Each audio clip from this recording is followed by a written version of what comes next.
नमस्कार, मैं हूँ ज्ञान निगम और हमारे सामने है ईएमएस टीवी के संपादक सनत जैन जी।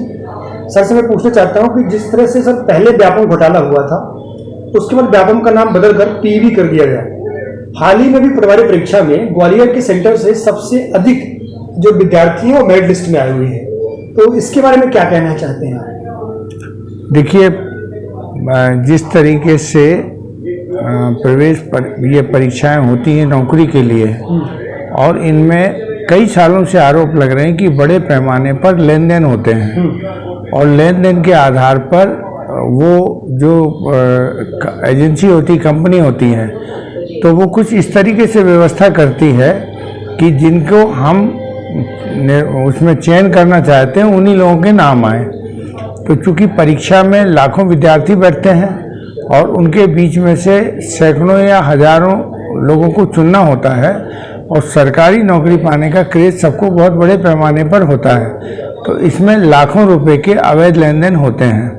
तो जैसे अभी आपने पूछा, एक संजीव कुमार सिंह कुशवाहा है जो विधायक हैं, और उनका कॉलेज है, और उनके कॉलेज में जो परीक्षा हुई है, तो उस परीक्षा में के बाद जो अभी परिणाम घोषित हुए हैं, उसमें से 10 में से 7 परीक्षार्थी मेरिट लिस्ट में आए हैं। तो इसको लेके बड़ा बवंडर मध्य प्रदेश में मच गया है। उन्होंने अपनी सफाई भी दी है कि नहीं, हमने तो केवल कंप्यूटर उपलब्ध कराया और जगह उपलब्ध कराई, और हमारे यहाँ के ही विद्यार्थी यदि मेरिट लिस्ट में आए, हमारा कोई लेन देन या योगदान नहीं है। लेकिन जैसे उन जो को रोल नंबर भी सामने आए हैं, जो 7 लोग मेरिट लिस्ट में उनके कॉलेज में जिनने उन्हें परीक्षा दी थी, उनके एक ही सीरीज के रोल नंबर हैं।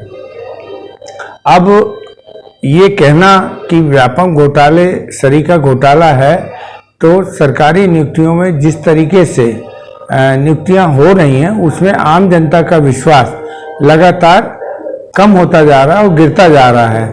और अभी भी जिस तरीके से मतलब ये लोगों में एक शंका आई है कि भाई एक ही जगह के 7 ऐसे कैसे लोग हो सकते हैं जो मेरिट में आ जाएं, तो या तो उनसे परीक्षा में नकल कराई गई है, या उन्हें पहले से पेपर लीक किया गया है, या ऐसी किसी आशंका से अब इनकार नहीं किया जा सकता है।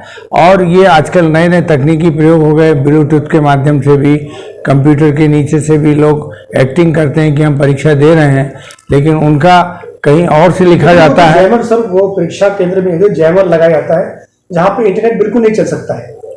नहीं, ये सारी बातें जो है, इंटरनेट चले या ना चले, और भी बहुत सारे माध्यम होते हैं। तो जो मैंने कहा कि यदि वो परीक्षा सेंटर्स के ऊपर प्रश्न चिन्ह लगे हैं, तो ये सरकार के लिए और जो परीक्षा आयोजित करने वाली कंपनी थी और जो एजेंसी है, ये इसके लिए सबसे बड़ी जवाबदेही तय होती है कि वो लोगों को संतुष्ट करें। तो यदि ये सही हुआ है तो उनके पेपर कर देने चाहिए थे। और जैसे आजकल मैंने बताया कि भाई बहुत तरीके से नकल की जाती है, या बहुत तरीके से पहले ही से प्रश्न पत्र करके और कॉपी पेस्ट करके भेज दिए, या कुछ भी हुआ, तो कुछ ना कुछ तो हुआ होगा। जहां आग लगने वाली होती वहीं धुआं उत्पन्न होता है।